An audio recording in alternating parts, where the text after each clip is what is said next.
चलिए आइए, नमस्कार दोस्तों, स्वागत है आपका हमारे YouTube चैनल रीस्टार्ट पे। आइए आज का सेशन स्टार्ट करने से पहले यदि आप नए हैं और अभी तक आपने YouTube चैनल रीस्टार्ट को नहीं सब्सक्राइब किया है तो प्लीज़ आप अपने YouTube चैनल रीस्टार्ट को ज़रूर सब्सक्राइब कर लें और अपने दोस्तों के साथ भी शेयर कर दें ताकि उन्हें भी इस सेशन का लाभ मिल सके।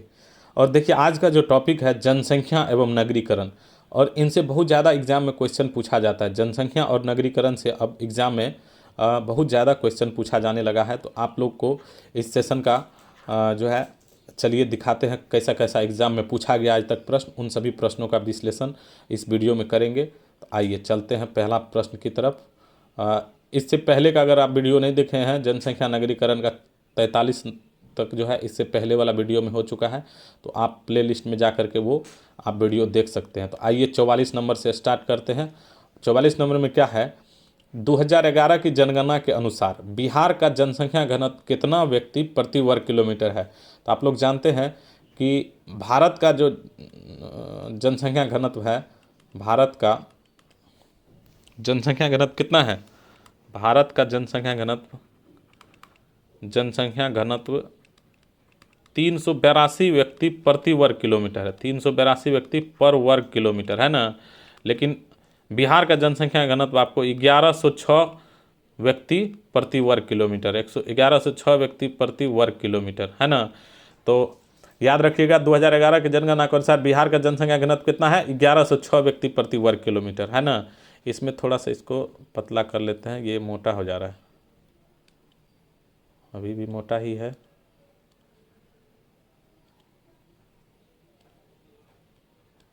अब पतला हो गया। चलिए चलते हैं नेक्स्ट प्रश्न के। भारत के बीमारू राज्य में सबसे घना आबादी राज्य किसका है। तो देखिए बीमारी राज्य जो है ना, बिहारी को कहा जाता है और सबसे घना आबादी इसी का है। 1106 व्यक्ति है 1 किलोमीटर में, 1106 व्यक्ति है 1 किलोमीटर में। सोच सकते हैं 1106 आदमी जो है 1 किलोमीटर में निवास करता है। तभी तो हमारे यहाँ बिहार के बस में जगह नहीं मिलता है, जनसंख्या ढेर है तो बस उतना है नहीं जो मिलेगा जगह। किसी भी चीज़ में जाइए, आप ट्रेन में जाइएगा वहाँ भी आपको अजब भीड़ देखने को मिलेगा। तो जनसंख्या ज़्यादा है तो भीड़ तो होगा ही हर चीज़ में, इसीलिए ऐसा होता है। चलिए नेक्स्ट प्रश्न देखिए। वर्ष 2011 की जनगणना के अनुसार उत्तर प्रदेश राज्य का घनत्व कितना है। तो उत्तर प्रदेश का जो घनत्व है वो 829 व्यक्ति प्रति वर्ग किलोमीटर में क्या है, 1 वर्ग किलोमीटर में 829 व्यक्ति निवास करता है उत्तर प्रदेश में। ठीक, नेक्स्ट प्रश्न चलिए देखते हैं 47 नंबर। 47 नंबर में क्या है कि भारत में निम्नांकित महानगरीय नगरों में किसका जनसंख्या घनत्व सबसे कम है। तो जनसंख्या घनत्व सबसे कम मुंबई है, कोलकाता है, दिल्ली है, चेन्नई है। तो आप लोग बताइए कि जनसंख्या घनत्व सबसे कम किसका हो जाएगा। तो सबसे कम आपको चेन्नई का हो जाएगा, राइट आंसर डी हो जाएगा। नेक्स्ट प्रश्न देखिए है, राज्य दिया हुआ है और जनसंख्या घनत्व दिया हुआ है, तो इसको मिलाना है। बिहार का जनसंख्या घनत्व कितना है, 1106 व्यक्ति प्रति वर्ग किलोमीटर, 2 नंबर हो गया। केरल का कितना है, केरल का जनसंख्या घनत्व आप जानते हैं, केरल का हो जाएगा 806 व्यक्ति प्रति वर्ग किलोमीटर है ना, और 806 नहीं 860 व्यक्ति प्रति वर्ग किलोमीटर। उत्तर प्रदेश का जो जनसंख्या घनत्व है 829, ये तो जानते ही होंगे सब। और पश्चिम बंगाल का कितना हो जाता है, 1028 हो जाता है पश्चिम बंगाल का, ठीक है ना, 1028 हो जाता है। तो राइट आंसर इसका क्या हो जाएगा, ऊपर करके देखते हैं 48 नंबर। 48 नंबर का जो राइट आंसर हो जाएगा आपको क्या हो जाएगा तब देखिए, तो एक का है सी नंबर हो जाएगा, बी का 3 नंबर है, केरल 3 नंबर हो गया। उत्तर प्रदेश जो है सी का 4 नंबर हो जाएगा, उत्तर प्रदेश 829 ठीक है 4 नंबर, और पश्चिम बंगाल का 1 हो जाएगा 1028। तो आप देख सकते हैं सबसे ज़्यादा कहाँ पे है, सबसे ज़्यादा लिंग जो है अति जनसंख्या घनत्व आपको एक तो बिहार में हो गया 1106 व्यक्ति प्रति वर्ग किलोमीटर। उसके बाद है बिहार के बाद कहाँ, पश्चिम बंगाल में दिख रहा है, कितना है पश्चिम बंगाल में 1028 व्यक्ति प्रति वर्ग किलोमीटर। उसके बाद फिर तमिलनाडु हो जाता है, ऐसे करके देखिए। चलिए नेक्स्ट प्रश्न देखते हैं 49 में। 49 नंबर में क्या है, सर्वोच्च जनसंख्या घनत्व 2011 के जनगणना के अनुसार अवरोही क्रम में भारतीय राज्यों का सही क्रम अनुक्रम क्या है। अवरोही क्रम में कह रहा है, तो अवरोही क्रम क्या हो जाएगा बताइए। अवरोही क्रम क्या, जहाँ पे जनसंख्या घनत्व सबसे बेसी है तो वहाँ से क्या करेंगे, वहाँ से नीचे जाना है। तो सबसे बेसी है कहाँ, बिहार में, तो बिहार पहले नंबर पे होगा, यही तो हो जाएगा राइट आंसर। बिहार के बाद पश्चिम बंगाल है, फिर केरल है, केरल के बाद क्या है उत्तर प्रदेश। अब बिहार में कितना है 1106 व्यक्ति 1 किलोमीटर में, पश्चिम बंगाल में कितना है 1028 व्यक्ति 1 किलोमीटर में, केरल में कितना है 860 व्यक्ति है 1 किलोमीटर में, और उत्तर प्रदेश में कितना है, उत्तर प्रदेश में आपको 829 व्यक्ति है 1 किलोमीटर में। तो देखिए ऐसे ही आपको भी याद रखना, जैसे कि हम आपको बता रहे हैं 1106 हो गया आपको बिहार, पश्चिम बंगाल में 1028 हो गया, केरल में 860 हो गया, उत्तर प्रदेश में 829। तो आप ऐसे सीरियली याद रख सकते हैं, अगर आप 1-2 बार इसको देखते हैं, रिवीजन करते हैं तो आपको याद रह जाएगा। ठीक है, कोई ट्रिक नहीं है इसका याद करने के लिए, एकदम अपना पढ़िए वही याद होता है। ठीक है, नेक्स्ट ट्रिक के चक्कर में पढ़िएगा तो बुरा जाइएगा। लिंगानुपात का परिकलन कैसे किया जाता है। लिंगानुपात का परिकलन आप लोग जानते हैं, इस बात को सबको जानना चाहिए कि 1000 पुरुष पर जो है ना महिला का अनुपात देखा जाता है, तो उसी को लिंगानुपात कहते हैं। तो कहाँ है 1000 पुरुष पर 1000 पुरुष पर महिलाओं की संख्या, सी नंबर में है, राइट आंसर आपको हो जाएगा सी नंबर। नेक्स्ट प्रश्न देखिए, 2011 की जनगणना के अनुसार भारत में, 2011 की जनगणना के अनुसार जो है भारत में क्या है, पुरुषों पर महिलाओं की संख्या कितनी है। हाँ, तो 1000 पुरुष पर जो है ना कितना महिला, 1000 पुरुष पर महिला की संख्या पूछा जा रहा है। तो 1000 पुरुष पर कै गो महिला, 943 गो महिला जो है 2011 के जनगणना के अनुसार है। ठीक ना। नेक्स्ट प्रश्न चलिए देखते हैं, ऊपर करते हैं, और 52 नंबर प्रश्न आपको दिखते हैं। 52 में क्या है, 2011 के जनगणना के अनुसार भारत में जनसंख्या का पुरुष स्त्री अनुपात क्या है। तो पुरुष 1000 पुरुष पर कितना महिला है, 1000 पुरुष है, पुरुष की संख्या आपको 1000 हो गया, और महिला की संख्या फीमेल कितना है, फीमेल हो जाएगा आपको 943, फीमेल कितना हो जाएगा 943। तो याद रखिएगा ऐसे। नेक्स्ट प्रश्न देखिए, 2011 की जनगणना के अनुसार भारत में स्त्री पुरुष का अनुपात में क्या हुआ, स्त्री पुरुष का अनुपात क्या हुआ। 2011 के बाद धीरे धीरे स्त्री पुरुष का अनुपात में क्या हुआ, सुधार हुआ, थोड़ी सी वृद्धि हुई।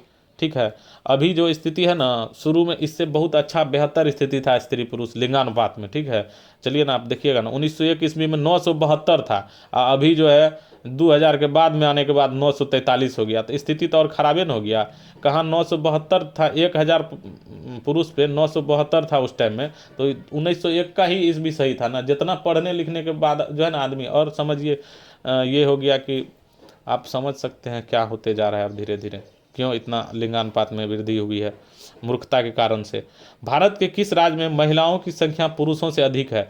तो भारत का वह एकमात्र राज्य जहां पर जो है ना पुरुष की संख्या कम है और महिला की ज़्यादा है। पुरुष की कम है तो समझ सकते हैं कितना साक्षर होगा, पुरुष की कम है और महिला का ज़्यादा है। महिला की जनसंख्या क्या है, महिला की जनसंख्या ज़्यादा है, तो ये तो बहुत अच्छी बात होगी। और किस राज्य में ऐसा है, केरल में, क्योंकि यह एक शिक्षित राज्य है। यहाँ का अगर आदमी अगर शिक्षित है ज़्यादा, तो वहाँ क्या होगा, वहाँ पे तो सब कुछ अच्छा होना चाहिए। तो इसीलिए वहाँ का क्या है, जनसंख्या घनत्व जो है अति लिंगानुपात जो है सही है। ठीक ना। नेक्स्ट देखिए, निम्नलिखित में से किस राज्य की जनसंख्या महिलाओं के अनुकूल है। उत्तर प्रदेश, तमिलनाडु, पश्चिम बंगाल, केरल। तो किसके, केरल का है महिलाओं के अनुकूल। सन 1901 की जनगणना में भारत का लिंगानुपात कितना था। देखिए 1901 ईस्वी की ही बात बोले ना आपको, 972 था 1901 ईस्वी में। अभी क्या स्थिति है, अभी 943 है। तो अभी का ना स्थिति खराब हो गया। बेहतर स्थिति क्या था, 972 जो था वही ना बेहतर हुआ। तो राइट आंसर आपको क्या हो जाएगा। केरल में जो अभी ना 1058 महिला है, समझे।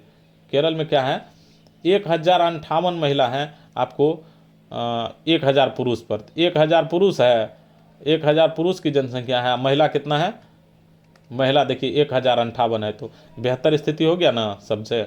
नेक्स्ट प्रश्न चलिए देखते हैं।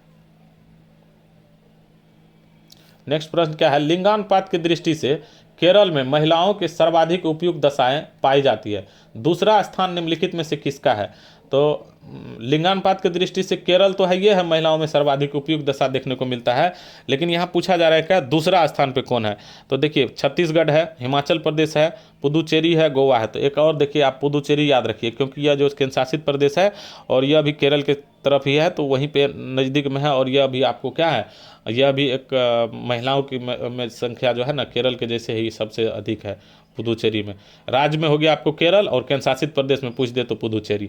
भारत में सबसे कम लिंगानुपात वाला राज्य सबसे कम कहाँ है, हरियाणा का 879 महिला है। कितना, 879 महिला पर 1000 पुरुष है। तो बताइए यहाँ का स्थिति क्या है, 879 पर 1000 पुरुष। तो इसका स्थिति कितना खराब है। तो सबसे कम हो गया आपको हरियाणा। चलिए नेक्स्ट प्रश्न देखते हैं, 58 के बाद 59 नंबर, 59 इधर है, आइए 59 नंबर देखते हैं। 59 में क्या है प्रश्न, राष्ट्रीय जनगणना 2011 के अनुसार 6 वर्ष से कम आयु के बच्चों का अनुपात क्या रहा है। तो 6 वर्ष से कम आयु के बच्चे का अनुपात, 6 वर्ष से कम आयु का तो और खराब है। जितना कम आयु, अब धीरे धीरे समझिए स्थिति खराब ही हो गया। राष्ट्रीय जनगणना 2011 का 6 वर्ष से कम आयु के बच्चे का अनुपात देखिए, 6 वर्ष से कम बच्चा में थोड़ा सा वृद्धि होना चाहिए। मान लीजिए शिक्षित होते गए हम लोग, तो यहाँ पे क्या होना चाहिए, लिंगानुपात में वृद्धि होना चाहिए और नज़दीक आना चाहिए, 1000 के आसपास आना चाहिए। तो 1000 से और दूरे जा रहा है, तो स्थिति क्या हुआ, दूर जा रहा है तो इसकी स्थिति और ख़राब होते जा रहा है। बच्चा में और स्थिति खराब हो गया। 9 से 19 बच्चा पे जो है ना, यानी बच्चों में पुरुष पे जो है महिला है। बताइए, लड़का में 9 से 19 लड़की है और 1000 लड़का है 2011 के अनुसार। तो क्या स्थिति हो रहा है, निम्नलिखित में से कौन सही नहीं है। केरल में स्त्री पुरुष अनुपात महिलाओं के पक्ष में है, सही बात है। केरल में स्त्री पुरुष अनुपात जो महिला के पक्ष में है ना, बिल्कुल सही बात है। भारत में लिंगानुपात 9 से 43 हो गया, ये भी सही बात है। चंडीगढ़ में लिंगानुपात देश में सबसे कम है, जी नहीं, चंडीगढ़ में नहीं, कहाँ सबसे कम है, हरियाणा में सबसे कम है, हरियाणा में सबसे कम है। ठीक, और पुदुचेरी में स्त्री पुरुष का अनुपात महिलाओं के पक्ष में है, ये भी सही बात है। स्टेट में अगर हो जाता है तो केरल और पुदुचेरी किस में हो जाता है, केंद्र शासित प्रदेश में। तो नेक्स्ट प्रश्न चलिए देखते हैं 61 नंबर। 61 में क्या है कि राष्ट्रीय जनगणना 2011 के अनुसार लिंगानुपात के संदर्भ में राज्यों का क्रम क्या है। लिंगानुपात में राज्यों का क्रम देखना है, आरोही क्रम देखना है। तो मध्य प्रदेश सबसे बेसी कहाँ पे है, आपको कम से ऊपर जाना है, तो सबसे बेसी केरल है, तो लास्ट वाला हो जाएगा केरल। मध्य प्रदेश हो जाएगा उससे पहले, मध्य प्रदेश चौथा स्थान पे मध्य प्रदेश हो गया, तीसरा पे हो गया छत्तीसगढ़, दूसरा पे हो गया तमिलनाडु और केरल हो गया पहला स्थान पे। लिंगानुपात में पहला स्थान पे ये है। ठीक है, तो ये बढ़ते क्रम में, यहाँ पे आरोही क्रम में पूछा जा रहा है, तो जो नीचे से ऊपर की तरफ जाना है, तो 1 2 3 4 ऐसे होगा। तो राइट आंसर किसका क्या हो जाएगा, 4 3 2 1 हो जाएगा। चलिए नेक्स्ट प्रश्न देखिए, 2011 की जनगणना के अनुसार भारत के वृहत नगरों में सर्वाधिक प्रतिकूल यौन अनुपात मिलता है। कहाँ पे प्रतिकूल यौन अनुपात मिलता है, कोलकाता में, चेन्नई में, दिल्ली में या मुंबई में। तो प्रतिकूल जो यौन अनुपात आपको देखने को मिलता है वो आपको मुंबई में देखने को मिलता है। कहाँ, मुंबई में। राइट आंसर डी हो जाएगा। नेक्स्ट प्रश्न देखिए, नेक्स्ट है 2011 की जनगणना के अनुसार ग्रामीण जनसंख्या सबसे अधिक किस राज्य में है। तो ग्रामीण जनसंख्या सबसे अधिक आपको कहाँ है, हिमाचल प्रदेश। उत्तर में जो है, ऊपर में सबसे ऊपर में कहाँ है, उत्तराखंड यहाँ है। जम्मू कश्मीर के बाद इधर उत्तराखंड, हिमाचल प्रदेश, तब उत्तराखंड है ना। तो हिमाचल प्रदेश में क्या है, सबसे ज़्यादा आपको जनसंख्या जो है कहाँ, ग्राम में निवास करती है, यानी गांव में निवास करती है। गांव में सबसे ज़्यादा जनसंख्या हिमाचल प्रदेश में। ठीक, नेक्स्ट प्रश्न देखिए, भारत का सर्वाधिक नगरीकरण वाला राज्य कौन सा है। तो सबसे ज़्यादा नगरीकरण किस राज्य में हुआ है, तो जानते हैं ना, गोवा। एकदम छोटका सा है लेकिन नगरीकरण सबसे ज़्यादा कहाँ हुआ है, गोवा में हुआ है। नेक्स्ट प्रश्न चलिए देखते हैं, 2011 की जनगणना में भारत में ग्रामीण जनसंख्या का प्रतिशत क्या रहा है। तो भारत में जो 2011 की जनगणना के अनुसार रहा है, किस चीज़ का ग्रामीण जनसंख्या, वह 68.8% रहा। तो राइट आंसर ए हो जाएगा, 68.8%। चलिए 66 नंबर देखते हैं। हो 66 नंबर, आइए। हाँ, 66 में क्या है, राज्य की कुल जनसंख्या में नगरीय जनसंख्या के अनुपात के आधार पर निम्नलिखित राज्यों का सही क्रम क्या होगा। नगरीय जनसंख्या के अनुपात के अनुसार तो सबसे बेसी नगर में कहाँ है, गोवा में सबसे ज़्यादा नगरीय जनसंख्या। उसके बाद दूसरा नंबर पे कौन है, मिजोरम हो जाएगा।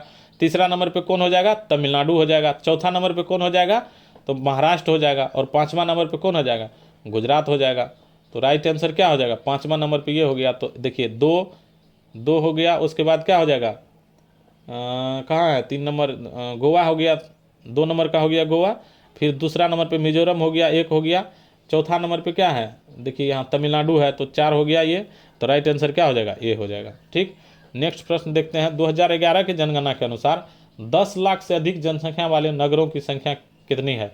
तो 10 लाख से अधिक जो होता है वो उसको क्या कहा जाता है, बताइए कौन सा नगर कहा जाता है उसको। 10 लाख से अधिक जो होता है मेट्रोपोलिन शहर कहा जाता है उसको। तो मेट्रोपोलिन की संख्या कितना है, 10 लाख से अधिक 53 है 2011 के अनुसार। टोटल 53 जनसंख्या, 53 जो है नगर ऐसा है जो जहां 10 लाख से अधिक जनसंख्या है।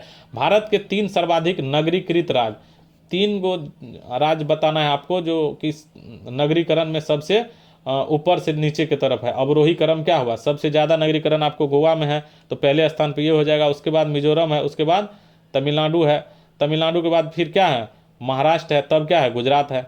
अगर 5 तक आपको याद रखना है, तमिलनाडु के बाद महाराष्ट्र हो गया, महाराष्ट्र के बाद क्या हो जाएगा, गुजरात हो जाएगा। ये आपको 5 तक कम से कम याद रखना है, तो राइट आंसर ए हो जाएगा। नेक्स्ट प्रश्न देखिए, निम्नलिखित में सबसे अधिक नगरीकृत राज्य कौन सा है। उत्तर प्रदेश है, गुजरात है, महाराष्ट्र है, पश्चिम बंगाल है। तो इसमें बताइए नगरीकृत, तो यहाँ गोवा है नहीं, तो गोवा नहीं है, तो गोवा के बाद हम क्या देखेंगे, मिजोरम देखेंगे। मिजोरम कहीं दिख रहा है, नहीं है। मिजोरम भी नहीं है तो क्या देखेंगे, तमिलनाडु देखेंगे। तमिलनाडु भी नहीं है तो क्या हो जाएगा, महाराष्ट्र हो जाएगा। राइट आंसर इसका सी नंबर हो जाएगा। फिर देखिए, भारत के किस राज्य की नगरीय जनसंख्या का प्रतिशत सर्वाधिक है। तो नगरीय जनसंख्या प्रतिशत क्या है सबसे ज़्यादा, गोवा का हो जाएगा। राइट आंसर ए हो जाएगा। फिर देखिए 2011 के जनगणना के अनुसार, ऊपर कर लेते हैं, चलिए 2011 के जनगणना के अनुसार भारत की कुल जनसंख्या में नगरीय जनसंख्या का प्रतिशत कितना है। तो नगर में जो है आप कितना हो जाएगा, 31.2% हो जाएगा। क्योंकि और कितना इसमें से 100 में से इसको घटा दीजिए ना, पता चल जाएगा। इससे पहले आया था ना, 100 में से इसको घटाएंगे तो कितना हो जाएगा, 8। यहाँ बच गया 9 में से 1 गया 8, 9 में से 3 गया 6, तो 68.8 क्या हो, ये हो गया आपको ग्रामीण जनसंख्या, है ना। और ग्रामीण जनसंख्या आपको, ग्रामीण निवास करने वाले जनसंख्या का प्रतिशत हो गया ये 68.8%। और कहाँ चल गया जी, हाँ 68.8%। और शहर में हो जाएगा 31.2%। तो शहर का थोड़ा कम है। वैसे भी भारत को कृषि प्रधान और ग्रामीण गांव की दृष्टि से ही देखा जाता है। नगरीकरण की दृष्टि से भारत है एक उच्च नगरीकृत देश, या एक निम्न नगरीकृत देश, या एक उच्च मध्यम नगरीकृत देश, एक मध्यम निम्न नगरीकृत देश। तो नगरीकरण की दृष्टि से जो भारत का स्थिति है, एक मध्यम निम्न नगरीकृत देश है। डी नंबर इसका राइट आंसर हो जाएगा। फिर देखिए यहाँ है, मेट्रोपॉलिटन नगर की जनसंख्या होती है कितना, तो 10 लाख से अधिक। इससे पहले भी यह प्रश्न आ चुका है। राइट आंसर ए हो जाएगा। चलिए नेक्स्ट प्रश्न देखते हैं, 74 नंबर। 74 में क्या है, मेगालोपोलिस सामान्यतः कितनी जनसंख्या वाले नगरों को कहते हैं। तो 50 लाख से अधिक अगर जनसंख्या होते हैं तो उसे क्या कहते हैं, मेगालोपोलिस कहा जाता है। ठीक है, चलिए 75 नंबर देखते हैं। 75 नंबर में क्या है,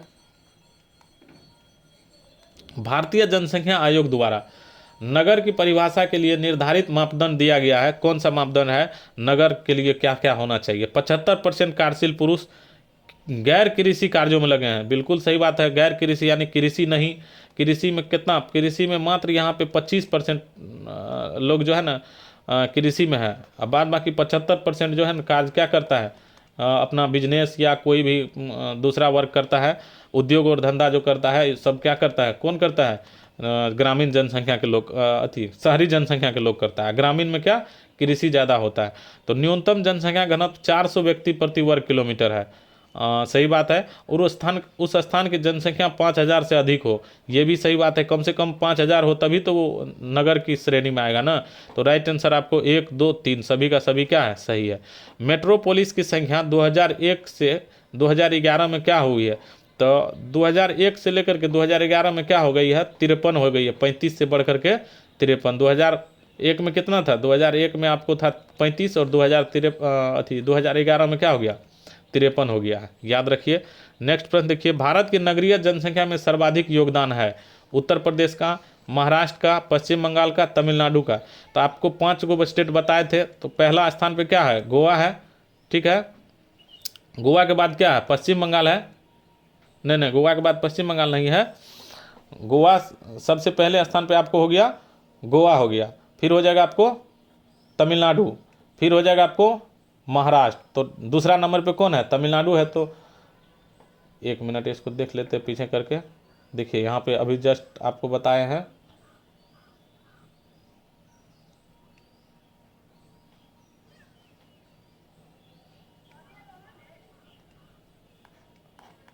कहाँ था, कितना नंबर प्रश्न में देखे थे, गोवा है। यहाँ देखिए पहला नंबर पे गोवा है ना, यहाँ देखिए गोवा है, मिजोरम है ना। मिजोरम के बाद तमिलनाडु है, तो मिजोरम तो था नहीं वहाँ पे, तो तमिलनाडु था। तो तीसरा नंबर पे तमिलनाडु हो जाएगा ना। तो राइट आंसर सही है उसका, तमिलनाडु हो जाना चाहिए। किधर गया प्रश्न, बीच में मिजोरम आता है, गोवा के बाद एक मिजोरम होता है। दूसरा नंबर पे क्या होता है, दूसरा नंबर पे आपको मिजोरम होता है, और तीसरा नंबर पे हो जाता है तमिलनाडु। तो यहाँ दूसरा नंबर तो है नहीं, तीसरा नंबर तमिलनाडु है, तो राइट आंसर इसका डी नंबर हो जाएगा। चलिए नेक्स्ट प्रश्न देखते हैं। नगरीकरण से संबंधित निम्नलिखित में से कौन सी कथन असत्य है।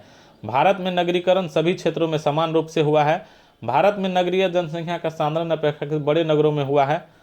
नगरीकरण के संबंध में कौन सा कथन असत्य पूछा जा रहा है। तो भारत में नगरीकरण सभी क्षेत्रों में समान रूप से हुआ है, ये सही बात है कि गलत बात है।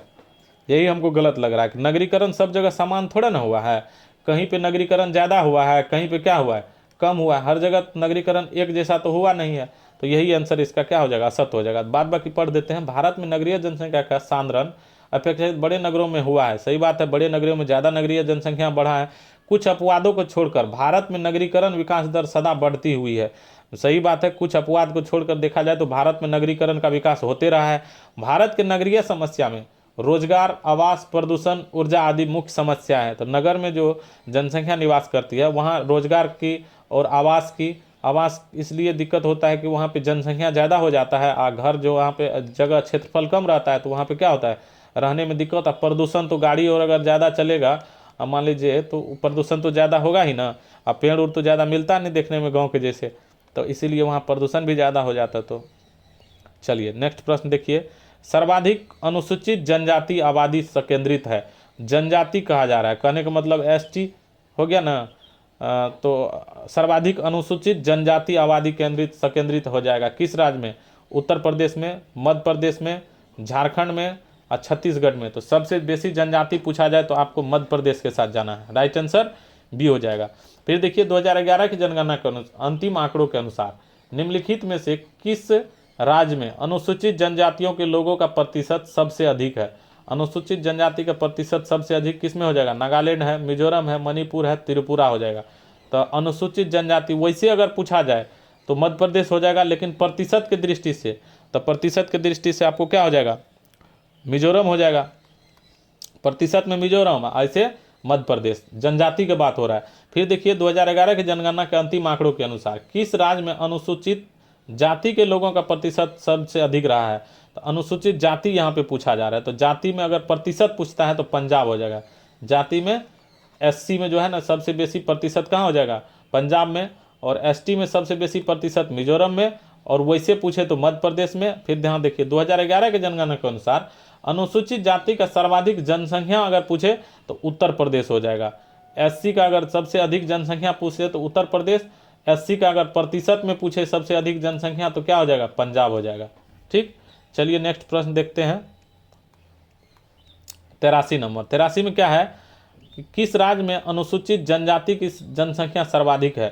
अनुसूचित जनजाति के बारे में पूछा जा रहा है। तो जनजाति सबसे बेसी कहाँ है, जनजाति से पहले भी है, सबसे बेसी जनजाति कहाँ है, Madhya Pradesh, right answer D हो गया। कुल जनसंख्या में यहीं प्रतिशत अगर रहता, अनुसूचित जनजाति प्रतिशत अगर लगा रहता तब क्या हो जाता है, जनजाति में अगर प्रतिशत लगा रहता तो क्या हो जाता है, मिजोरम हो जाता है। ठीक, प्रतिशत लगा रहे तो याद रखिएगा मिजोरम हो जाएगा जनजाति में, और जाति में क्या हो जाता है प्रतिशत में, पंजाब। अनुसूचित जातियों का उच्चतम अनुपात कहाँ पे है। तो अनुसूचित जाति सबसे बेसी कहाँ देखने को मिलेगा, एससी है, तो पंजाब हो जाएगा। नहीं, पंजाब कब होता है, प्रतिशत में रहता है तब पंजाब होता है, और उत्तर प्रदेश में ऐसे अगर रहता है तब उत्तर प्रदेश हो जाता है। एससी का अगर डायरेक्ट जनसंख्या पूछे तो उत्तर प्रदेश हो जाता है।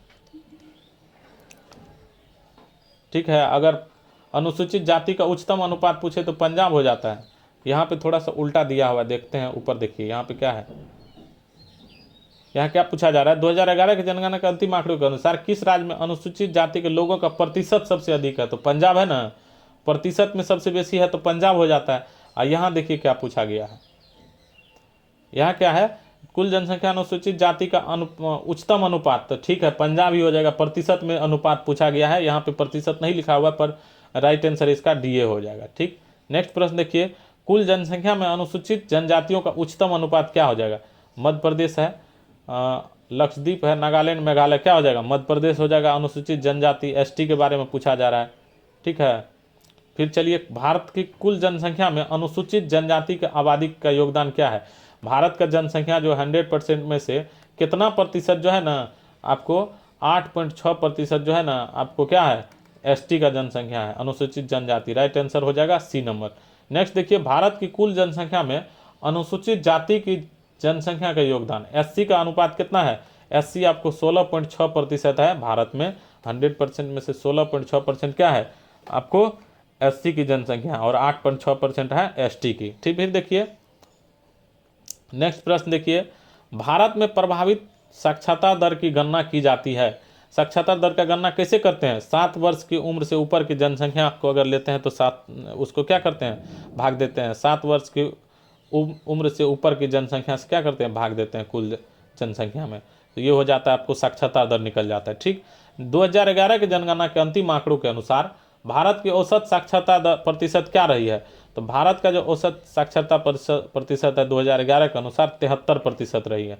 राइट आंसर बी हो जाएगा। नेक्स्ट प्रश्न देखते हैं, चलिए 90 में क्या है, 2011 की जनगणना के अनुसार साक्षरता आंकड़ों के विषय में निम्नलिखित में से कौन सा सत्य नहीं है? साक्षरता दर में काफ़ी सुधार हुआ है, 2001 से 11 के दौरान साक्षर जनसंख्या में वृद्धि हुई है, भारत में साक्षरता दर 73% आकलित की गई है, केरल में 100% साक्षरता पाई गई। तो 100% साक्षरता केरल में भी नहीं है, यह ठीक है, तो 90% है केरल में भी, तो यहाँ भी साक्षरता क्या है, कम ही है। तो 100% होता, 100% रहता तब होता, तो गलत हो गया, यही कथन सत्य नहीं है पूछा जा रहा है, तो राइट आंसर डी हो गया। चलिए 91 नंबर देखते हैं अब।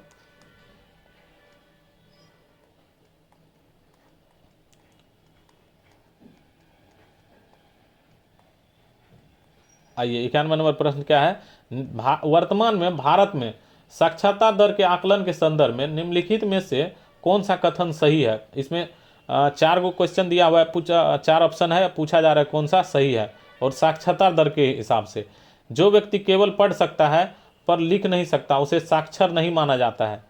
जो व्यक्ति केवल पढ़ सकता है पर लिख नहीं सकता उसे साक्षर नहीं माना जाता। केवल 5 वर्ष से कम आयु के बच्चों को नहीं गिना जाता है, चाहे वह पढ़ और लिख सकते हो। जनगणना की दृष्टि से वह व्यक्ति साक्षर माना जाता है जो किसी भी भाषा को समझकर पढ़ और लिख सकता है, तो इसको साक्षर माना जाता है। ये बात तो सही है। किसी जिले ने पूर्ण साक्षरता प्राप्त कर लिया है, इसका यह अर्थ नहीं है कि उस जिले की 100% जनता साक्षर है, तो कथन सही है। ये भी बात तो गलत हो गया ना। तो 91 नंबर का जो राइट आंसर हो जाएगा क्या हो जाएगा, सी नंबर हो जाएगा। 1 और 2 और 4 सही है। देख क्या, जनगणना की दृष्टि से वो व्यक्ति साक्षर माना जाता है जो किसी भी भाषा को समझकर पढ़ लिख सकता है, ऐसा बात तो नहीं है। तो कथन सही के बारे में पूछा जा रहा है, तो 1, 2 और 4 सही है, ये सही नहीं है। तो राइट आंसर 1, 3, 4 ना, एक ये सही है, 1, 3, 4 ना, 2 नहीं। 2 क्या है, केवल 5 वर्ष से कम आयु, 5 इसमें एज से कोई लेना देना नहीं। अगर आदमी जो मान लीजिए कोई साक्षर है, लिख सकता है, पढ़ सकता है, लिख या पढ़ सकता है, तो वो क्या होता है, साक्षरता दर में आ जाता है।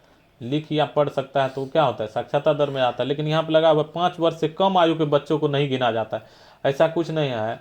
पढ़ लिख सकता है उसको गिना जा सकता है। तो राइट आंसर इसका 1 हो जाएगा सही, 3 हो जाएगा सही, 4 हो जाएगा सही, यानी सी नंबर सही हो गया। चलिए नेक्स्ट प्रश्न देखते हैं। 92 में क्या है, पूर्ण साक्षरता हेतु कितने प्रतिशत जनसंख्या को साक्षर होने का न्यूनतम मापदंड निश्चित किया गया है? तो 100% बात होगा तब न पूर्ण साक्षर होगा, 100%। 2011 की जनगणना के अनुसार निम्नलिखित में से कौन सा राज्य साक्षरता के राष्ट्रीय औसत से नीचे है? तो 2011 में जो जनगणना हुआ था उसके अनुसार महाराष्ट्र, गुजरात, पश्चिम बंगाल ये सब साक्षरता से ऊपर है, लेकिन ओडिशा जो है वह साक्षरता के प्रतिशत से नीचे है। तो राइट आंसर हो जाएगा आपको सी नंबर। 2011 में देश के निम्नलिखित राज्यों में किसमें साक्षरता दर सबसे कम थी? तो यहाँ क्या पूछा है, कौन सा राज्य साक्षरता के राष्ट्रीय औसत से नीचे है? तो ओडिशा हो गया था, लेकिन सबसे कम साक्षरता पूछे तो अपना बिहार होता है सबसे कम साक्षरता में। ठीक है, यहाँ का साक्षरता बस समझिए कितना, 61%, 61.8% है। नेक्स्ट देखिए, 2011 की जनगणना की रिपोर्ट के अनुसार किस राज्य में साक्षरता की दर सर्वाधिक रही है? तो सबसे बेसी कहाँ है, केरल में साक्षरता दर सबसे बेसी है। नेक्स्ट प्रश्न देखिए, 2011 की जनगणना के अनुसार किस राज्य में महिलाओं में साक्षरता दर सबसे कम रही है? तो बिहार हो जाएगा। महिला में पूछे कि ऐसे पूछे बिहार। भारत के निम्नलिखित केंद्र शासित प्रदेशों में किसकी साक्षरता दर उच्चतम है? उच्चतम पूछा जाए तो लक्षद्वीप में जो है ना साक्षरता दर क्या है? उच्चतम है। इसीलिए जो है यहाँ का क्या है, लक्षद्वीप में साक्षरता दर उच्चतम है। लेकिन अगर महिला की जनसंख्या पूछे तो पुदुचेरी में जो है ना लिंगानुपात सबसे ज़्यादा है। सबसे ज़्यादा लिंगानुपात कहाँ है? पुदुचेरी में है, याद रखिएगा। वहाँ तो वैसे लिंगानुपात केरल साक्षर है तो केरल हो जाता है, लेकिन राज्य में अति केंद्र शासित में चेंज हो जाता है। लिंगानुपात सबसे ज़्यादा पूछे तो क्या हो जाएगा? पुदुचेरी हो जाएगा। लिंगानुपात सबसे अधिक क्या होता है? पुदुचेरी में हो जाता है। और लेकिन सबसे साक्षर क्या हो जाता है? लक्षद्वीप हो जाता है। राइट आंसर ये। भारत के किस राज्य में महिला साक्षरता का प्रतिशत सर्वाधिक है? तो महिला साक्षरता भी सबसे ज़्यादा कहाँ है? केरल में ही है। और बिहार में वर्तमान साक्षरता स्थिति क्या है? तो 61.8% है बिहार में वर्तमान में। ठीक। नेक्स्ट देखिए, भारत में सर्वाधिक निरक्षरता वाला राज्य कौन हो जाएगा? तो सबसे बेसी निरक्षर कहाँ पे है? बिहार में ना। साक्षरता दर सबसे बेसी सबसे कम कहाँ का है? तो बिहार का हो जाएगा। तो सबसे निरक्षर क्या हो जाएगा? बिहार हो जाएगा। Right answer A. केरल राज्य के उच्च साक्षरता का कारण क्या है? केरल राज्य में सुदृढ़ अर्थव्यवस्था या पिछड़ी जातियों की अनुपस्थिति या उच्च नगरीकृत समाज या सुविकसित समाज। अर्थव्यवस्था से तो साक्षरता को लेना देना नहीं है। इकोनॉमिक से क्या? पिछड़ी जाति से भी कोई लेना देना नहीं है और उच्च नगरीकृत समाज से भी कोई लेना देना। तो मेन बात है कि वहाँ का अगर सामाजिक व्यवस्था सही होगा तो वहाँ का साक्षरता भी क्या होगा? सही होगा। तो सुविकसित समाज अब संरचना इसी यही हो जाएगा आपको राइट आंसर। नेक्स्ट देखिए, भारत के 2 सर्वाधिक साक्षर राज्य है कौन कौन? तो एक तो केरल है और दूसरा क्या हो जाएगा? मिजोरम हो जाएगा। राइट आंसर हो जाएगा आपको डी नंबर। तो 102 का आंसर हो गया डी नंबर। नेक्स्ट देखिए, 2011 की जनगणना में साक्षरता ज्ञात करने हेतु किस आयु वर्ग के लोगों को सम्मिलित किया गया था? 5 वर्ष या उससे अधिक। कोई भी जनगणना को अगर ज्ञात करना होता है ना, साक्षरता दर अगर ज्ञात करना हो तो 7 वर्ष या इससे अधिक आयु के बच्चे को सम्मिलित किया जाता है। जनसंख्या वृद्धि पर अंकुश के लिए देवी रूपक योजना, ये जो योजना चल रहा है देवी रूपक योजना, ताकि जनसंख्या वृद्धि पर अंकुश लग सके, किस राज्य में चलाई जा रही है? तो यह हरियाणा में चलाई जा रहा है। राइट आंसर हो जाएगा डी नंबर। भारत के किस राज्य में ईसाई जनसंख्या का प्रतिशत सर्वाधिक है? ईसाई का प्रतिशत सबसे बेसी कहाँ है? मिजोरम में है सबसे बेसी ईसाई। ठीक ना। तो 105 का राइट आंसर क्या हो गया? बी नंबर हो गया। तो चलिए, इसका आपको और नेक्स्ट जो बचा हुआ पार्ट है वो अगले वीडियो में मिल जाएगा। तब तक आप इस वीडियो को अगर अच्छा लगा है तो अपने दोस्तों के साथ शेयर कर दीजिए और साथ ही साथ चैनल को सब्सक्राइब कर लीजिए, ताकि आगे का भी वीडियो का जो है आपको नोटिफिकेशन मिलता रहे। बेल आइकन को दबा लीजिएगा। चलिए ठीक है, समाप्त करते हैं वीडियो को यहीं पर। जय हिंद, जय भारत।